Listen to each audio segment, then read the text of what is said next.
Hello, my name's Adrian Goldberg and welcome to Byline Radio, or if you're listening on catch up, to the Byline Times podcast. The Byline Times, it's what the papers don't say, what radio doesn't report and what telly doesn't tell you. This time, the brutal murder of Darya Dugina, daughter of Alexander Dugin, the man dubbed Putin's brain and the architect of many of his key policies. Dugina was blown up in her father's car 30 miles outside Moscow, prompting speculation that this was an assassination attempt gone wrong. Dugin himself doesn't hold a government position, but he is seen as the architect of latter-day Russian nationalism, promoting the idea that the country should expand to follow in the footsteps of the old Russian Empire and the Soviet Union, hence the invasion of Ukraine in February. Ukraine has already been blamed for the killing by Kremlin sources. We'll be getting more shortly from Zarina Zabrisky, who has been covering the Russian invasion of Ukraine from inside Ukraine for both Byline Times and the Euromaidan News. Before that, just a quick reminder that Byline Radio and the Byline Times podcast are funded by subscriptions to the Byline Times, our brilliant monthly newspaper. It's a fantastic paper with all sorts of content that you won't get online, and we can report without fear or favour and hold the rich and the powerful to account, because our funding comes from ordinary subscribers, people like you. So do please subscribe to the Byline Times if you can. You get full details at our newsbreaking website, bylinetimes.com. That's at bylinetimes.com. And if you have already subscribed, thank you. Now, as the co-founder of the Byline Times, Peter Jukes, tweeted today, nobody deserves to die like Darya Dugina did.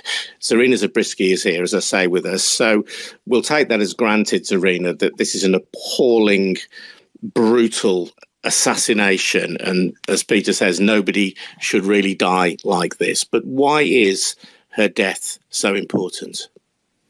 Right. Well, of course, no human should be dying a violent death.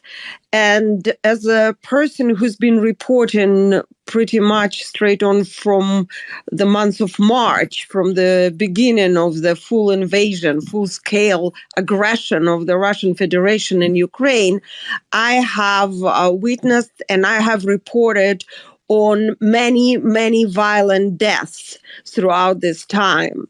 And we are speaking about innocent people, civilians, women, and children. Now, Darya Dugina, as well as her father, Alexander Dugin, were the people who were inciting the killing of the innocent people in Ukraine. Now, here comes the moral judgment. And I will leave it to each listener because we all have different views and different feelings. But I can tell you, and I'll be honest about it, that many in Ukraine were happy to hear about the news of Darya Dugina's death. And it's not because the people in Ukraine are cruel or they have lost their humanity. A lot of them, of course, are appalled at the details. However, if you look at what Darya Dugina, 29-year-old political scientist and journalist, was saying all along for years on the Russian mass media, you might have an insight on the Ukrainians' feelings. One of the quotes is that Ukrainians are not humans and they deserve to die. Another one that I heard today, and that's not her father's quote, that's her quote, is that the heads of the Azovstal's fighters need to be on spikes, and then the Russian people should decide what to do with them. And the list can go on. It's quite shocking and upsetting, just as the most of the Russian propaganda. Her father, Alexander Dugin, and she was a right-hand person to him, is infamous for 2016 quote, as for Ukrainians, you must kill them. I'm telling you this as a professor. And even in Putin's Russia, for these words, Dugin actually has lost his position at the Moscow State University, because even for Putin's Russia at the time, that was too extreme. So who is Alexander Dugin? You might have heard by this time that he's nicknamed Putin's brain. He is the main ideologist of what is known as the Russian world. And that's what Russia is trying to impose on other countries, or especially on the former republics of the Soviet Union. Dugin is a self-admitted neo-Nazi with a lifelong history of work for the KGB and FSB, which are the Soviet and Russian security services. And the main thing, one of the main doctrines that he's pushing on the world is Eurasianism ideology. What is Eurasianism? It's a theory that was not invented by Dugin. It goes all the way back to the early 20s, when a bunch of Russian linguists in exile, running away from the Soviet Russia, from the Bolsheviks, came up with a theory that Russia should be at the core of the new empire, which should envelope pretty much two continents, Europe and Asia, starting from Lisbon and going all the way to Vladivostok. If you look at the map, that pretty much covers it all.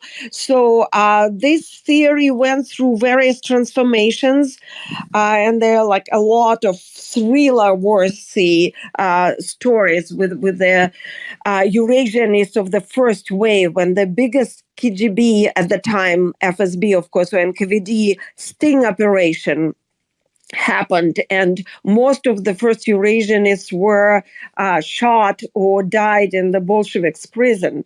There was a second wave of them with Lev Gumilov developing on this theory, and I won't go into details because it will take a long time, but there are several articles that I've shared on my Twitter, and one gives a really detailed profile. It's in Bywire News today, and the shorter version in Euromaidan Press. And there's another article in the Byline Times too. So you can find all of this in details there. But Dugin picked up on the third wave of the Eurasianism. And that's what Putin, who is very nostalgic about the USSR, picked up right on the arrival to the power. To the moment he became the president, he started to speak about Eurasianism. The same year, just a few months after he became a president, he spoke at a conference in Kazakhstan, and he already mentioned Eurasianism, and he already mentioned that Eurasia is the goal for the foreign policy. Now, Zarina, sorry to interrupt you there, but the idea of Eurasianism then, as I understand it, is that you have Europe, and Russia traditionally has been seen as perhaps being on the edge of Europe, or you have Asia, and Russia has been seen as being on the edge of Asia. But Eurasianism is the idea that Russia is neither European nor Asian, but is its own distinct and superior civilization, which has the right to expand beyond the current territorial borders of the Russian state. Very close with one comment that in their view, Russia has the right to actually basically devour both Europe and Asia and become one huge conglomerate, one empire. And it's a very complex, almost occult theory, Adrian, where he mentions Atlantic countries, oceanic empires. It's very complex and very convoluted. And he wrote, he's very, very prolific. So he wrote volumes on that. And we are pretty much boiling it down to the very core, but it's way more complex and way more bizarre. Sure. But it does encompass then the idea of a form of aggressive nationalism, of empire building, not simply saying we as Russia are different, but we as Russia are superior, and we as Russia are entitled to spread to the countries east and west of us because we are this superior civilization. Yes, and that is done under the disguise of saving the civilization, because another aspect of Dugin's theory is that Europe is basically decaying and Russia is saving the old good traditions. They have a word for it, skrepi, or the values, the principle of the old Orthodox state. And that needs to be done to save civilization from falling down into the abyss of basically personal freedoms. You know, they are very opposed to the individual liberties of the sexual choice, abortion, things like this. Basically, to all the European values, as the for European Union values that we have now. So what we might roughly term Western liberalism, the freedom to express yourself, homosexuality, for example, LGBT rights as well. These would be values that would be rejected by Eurasianism, by Dugin. Right. And there comes also another principle of Dugin's theories, which are many, is that there is a multipolar world versus the monopolar world. And one of his theories claims that the United States and the Atlantic powers that are located close to the ocean or surrounded by the ocean, and that includes the United Kingdom. And bear with me because it sounds insane, and it is insane, but such goes the theory. So they took over the world, and so Russia is actually restoring the balance and bringing this monopolar view where many countries are dominant. And not just the United States, which doesn't come along with the point that Russia is a dominant state. But there's nothing logical about these theories, okay? They're pretty much madmen's theories, so you have to take it with a grain of salt. What's strange about it, because there are many madmen in the world and many conspiracy theorists and many crazy ideas, but this idea was taken by the leadership of a huge country, of the biggest country in the world, and it's been now applied to its foreign policy and as a result to the world, which in fact is nothing new because it already happened. The experiment with the socialism/communism had happened in 1917, and a crazy theory was applied to the same biggest country in the world. It didn't work, believe me, because I was there, I lived there, and I am an eyewitness to the fact that it didn't work. Now, this is another theory, or a bunch of theories, the cluster of theories, I would say, that don't work, but they are now resulting into yet another genocidal war and in thousands and thousands and thousands of deaths of the innocent people. Now, these are the people we're talking about that whoever was going to assassinate has partially carried out. Now, the question is here, Adrian, knowing the country very well and knowing its foreign policy and having been researching and writing about it for a long time, my first question is, who is behind this assassination?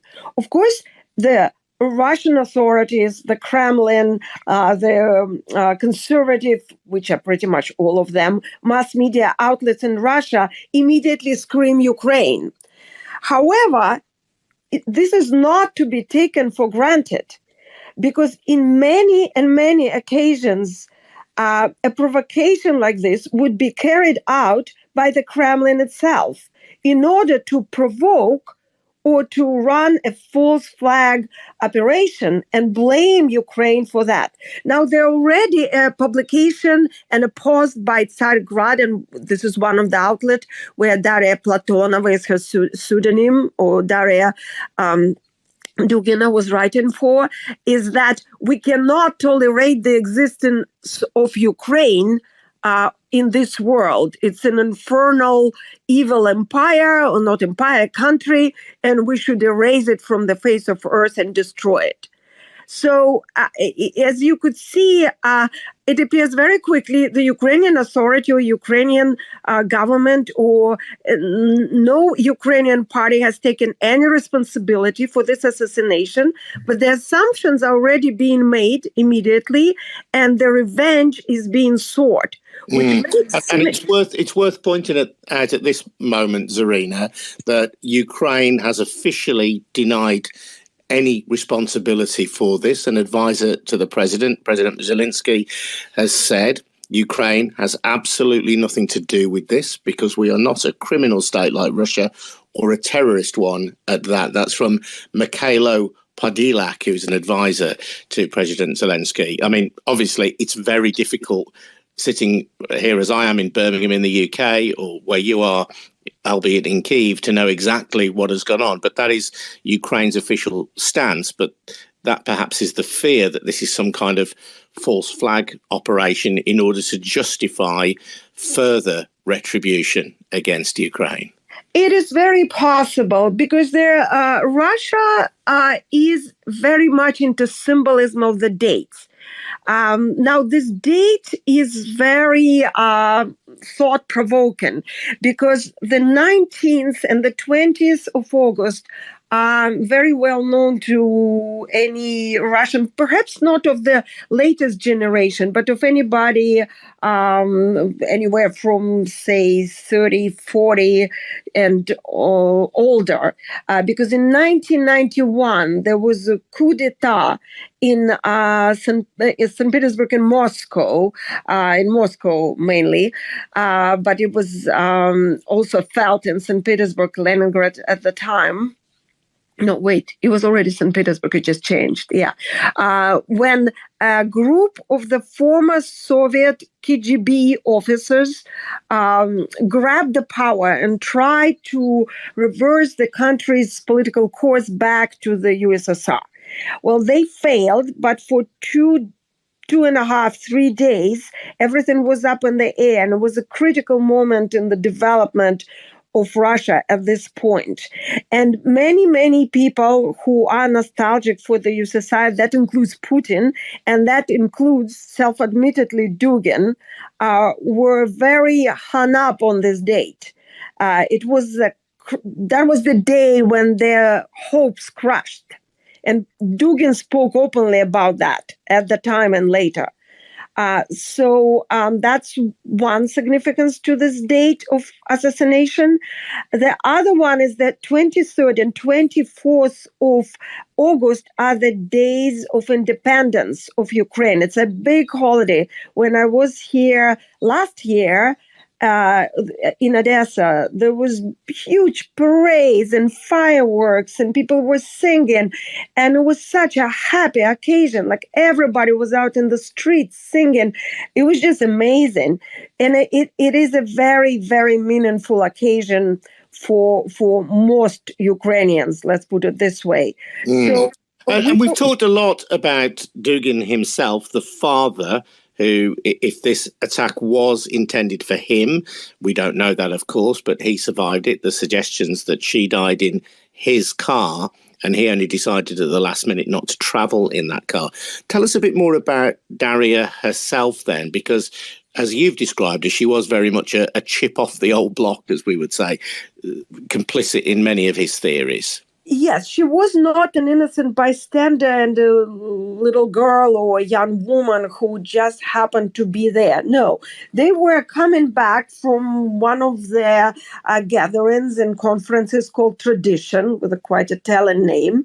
And she's been all over the media and news very recently, given all kind of scandalous interviews and calling for the genocidal killings in Ukraine.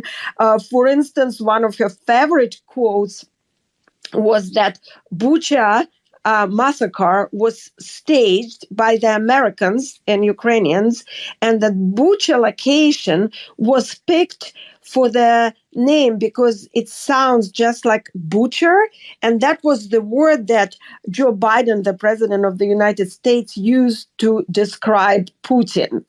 I'll leave it at that, not commenting on that because, no point. But I have to say that I was in Bucha personally. I went at the site of the mass graves. I spoke to eyewitnesses. I interviewed people. There are videos and articles you can find written by me and many, many others. Just to tell you that I know personally it was not staged, and there's no signs of Americans being anywhere near there. So the absurd statements like this are very typical of the Russian propaganda, and Darya Dugina was a big part of it.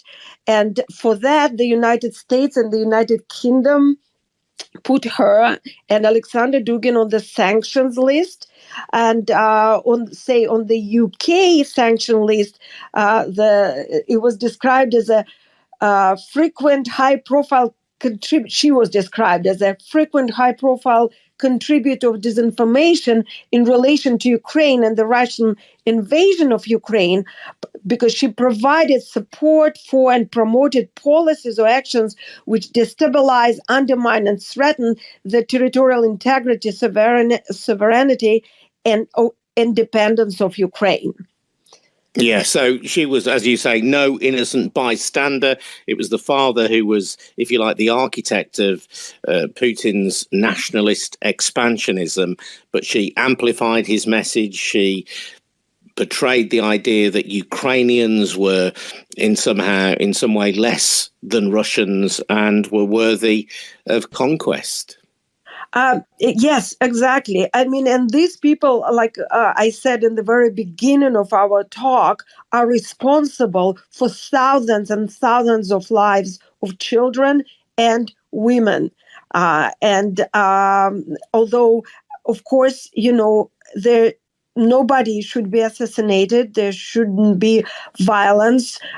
People responsible for this tragedy, for this war, should be facing the international court, where the international law should be applied to their actions. And we all understand that. So again, I don't doubt. I just, at this point, would not be able to come up with any theories of who is responsible for that. But knowing and having studied the history of assassinations by the Kremlin, I would not exclude this option, that this was staged, in fact, by the Kremlin itself. As you say, we can't know, but it's an option not to be excluded. I mean, she herself said, she wrote on a website earlier this year that if Ukraine was admitted to NATO, it would, quote, perish. So that's pretty chilling language to use. One of the curiosities of this story, Zarina, is that although her father, Dugin, as we say, Putin's brain as he was known, was a key ideological influence on Putin, he wasn't a senior figure in government. How do we account for that? Yes, I mean, he was simply too crazy, to put it, like in like street terms, and too much of a madman to be officially on the list. Because believe it or not, with everything that the Kremlin is doing and everything that Putin has accomplished at this point, they do care about their appearance, about their appearances.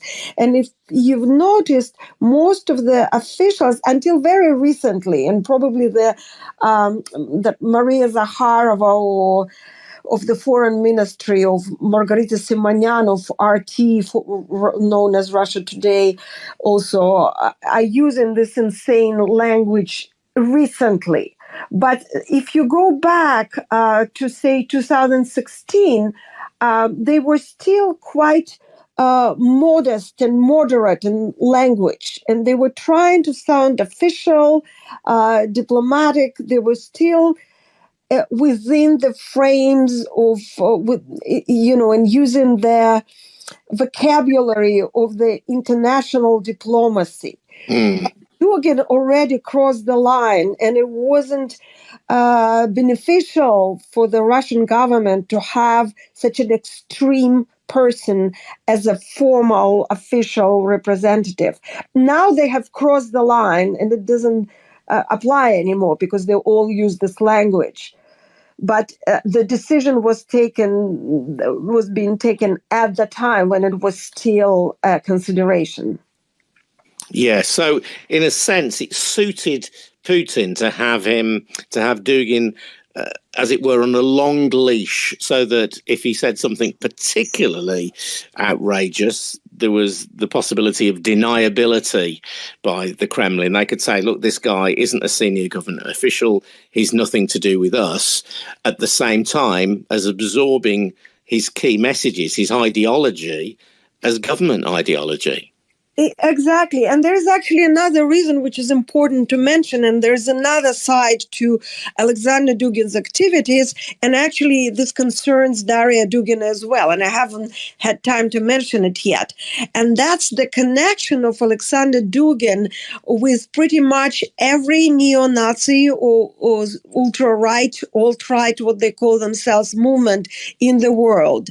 I discovered it first in 2016, 2017, when Trump came to power, and the alt-right was very active in the States. So I did a lot of research on that, and I was one of the many researchers who found out the connections, personal connections of Dugin with pretty much every fascist on the list, you name it, and not just in America, but also in Europe. And say Dugin is very close and was involved in negotiations with Marine Le Pen.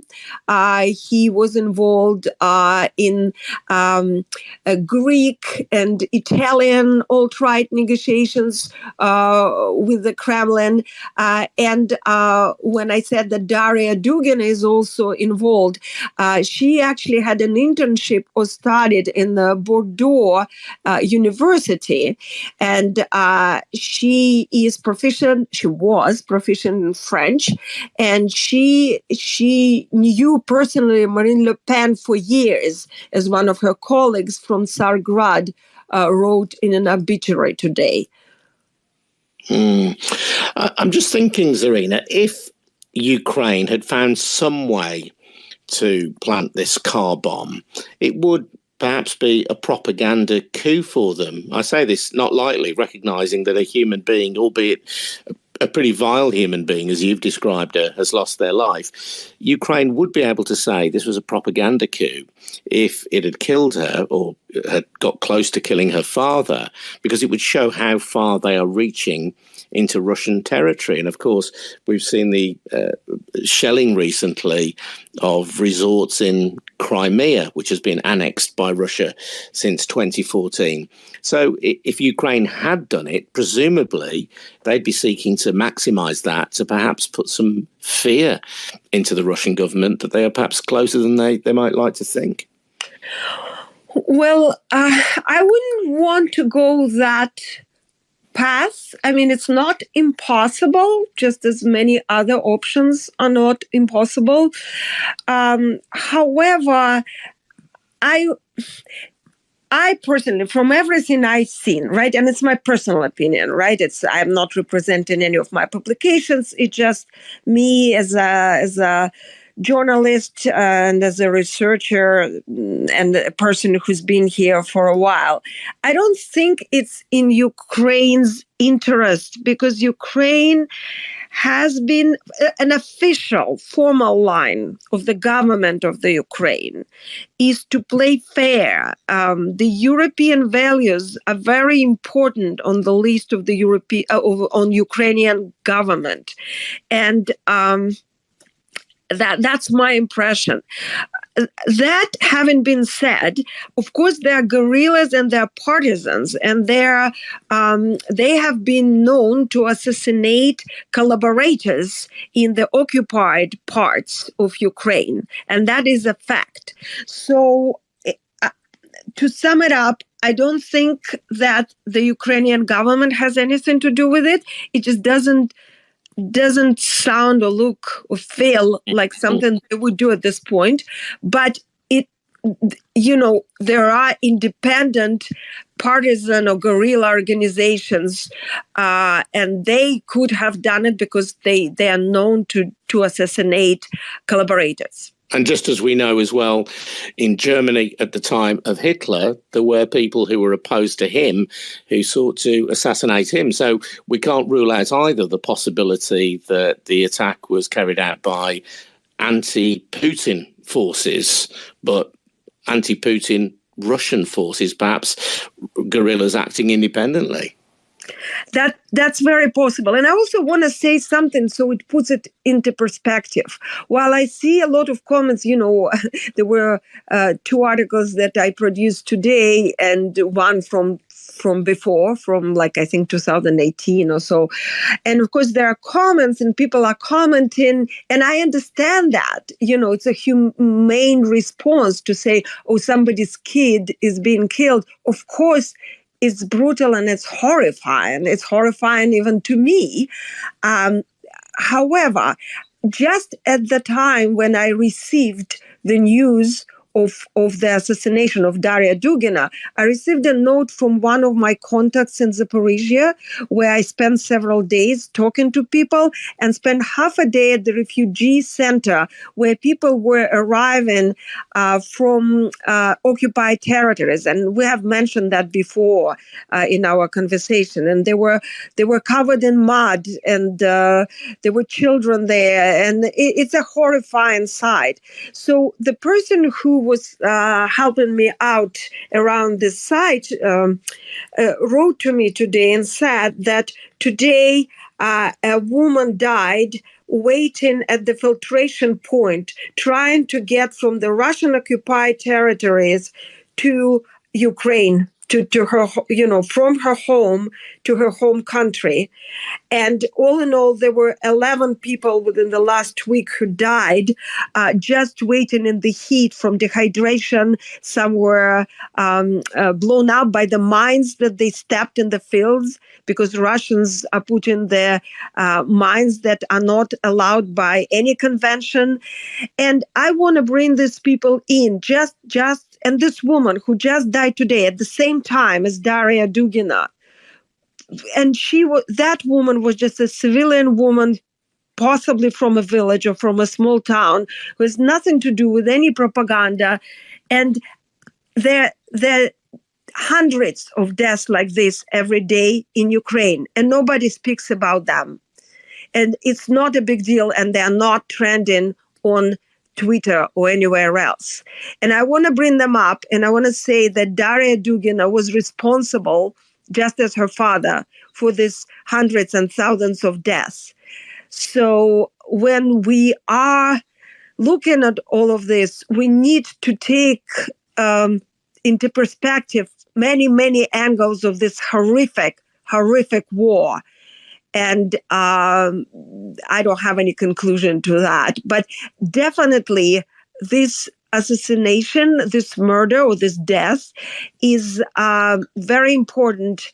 And from here, Russians certainly can escalate their actions. And as a person who's sitting in Kyiv right now, and with my friends here, we are very aware of that. And we already received their warning to definitely hide during the air raids during the next 2 days and be very, very alert. Zarina, it's a real privilege to speak to you as often as we do here on the Byline Radio and on the Byline Times podcast. Thank you so much for your honesty and for your insight. I've said it to you before. Just please stay safe, and our best wishes to you and to everybody in Kyiv and the rest of Ukraine. Thank you so much. You can follow Zarina on Twitter at Zarina Zabrisky. That's probably the best place to start. She also writes at the Euromaidan News. You can listen to her on Bywire News podcast as well. And we're delighted to have her writing for Byline Times and appearing when she can on the Byline Times podcast and on Byline Radio. And I would say, please, if you can, support our work here on Byline Radio and on the podcast by taking out a subscription to the Byline Times, our wonderful monthly newspaper, which has lots of original content that you can't get anywhere else. Just head over to bylinetimes.com to find out how to subscribe. That's bylinetimes.com. Thanks very much indeed for listening. And Zarina, thank you. Good luck. Cheers now. Thank you, Adrian.